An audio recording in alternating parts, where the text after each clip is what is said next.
les 27, 28, 29 juillet 1830. Paris se soulève, ce sont les Trois Glorieuses qui vont contraindre le roi à l'exil. Cette révolte parisienne ravive les idéaux de la Révolution de 1789. Serait-ce le retour de la République? Après 3 jours d'émeute, c'est finalement une monarchie parlementaire qui s'installe pour 18 ans.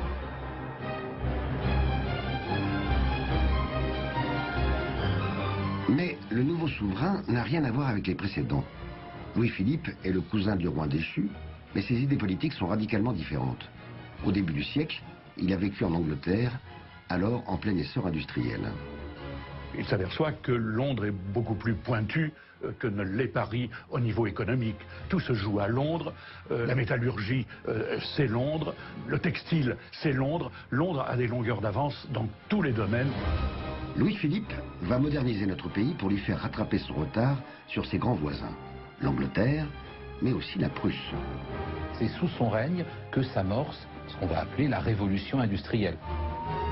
À peine monté sur le trône, il donne l'impulsion pour que le pays s'équipe d'un moyen de transport totalement nouveau, le chemin de fer. Cette technologie importée d'Angleterre va bouleverser la vie de notre pays.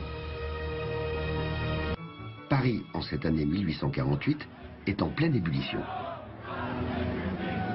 Le pays connaît une crise économique et le roi réformateur Louis-Philippe a perdu la confiance du peuple. Louis-Philippe a déçu.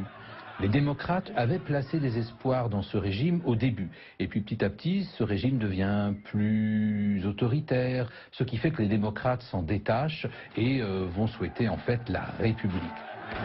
C'est une nouvelle révolution. Après 3 jours de combat, le roi abdique et s'enfuit en Angleterre.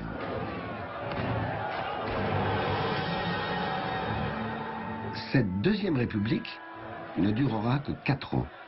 Mais elle va prendre des décisions majeures qui sont encore la base de notre système politique. Quelle va être la première proclamation des Parisiens lorsqu'ils se révoltent en 1848? Le suffrage universel. Bien sûr, il est strictement masculin en 1848, mais c'est une énorme conquête. C'est la grande révolution politique. Il y en a d'autres, hein. Il y a la suppression de la peine de mort en matière politique, le rétablissement de la liberté totale de la presse et d'expression. Tout cela fait que se fonde un régime radicalement nouveau. Et c'est aussi cette république qui abolit définitivement l'esclavage sous l'action du secrétaire d'État aux colonies, Victor Schœlcher. Les Français votent donc pour la première fois à une élection présidentielle. Et contre toute attente, ils élisent Louis-Napoléon Bonaparte, le neveu de l'empereur Napoléon Ier.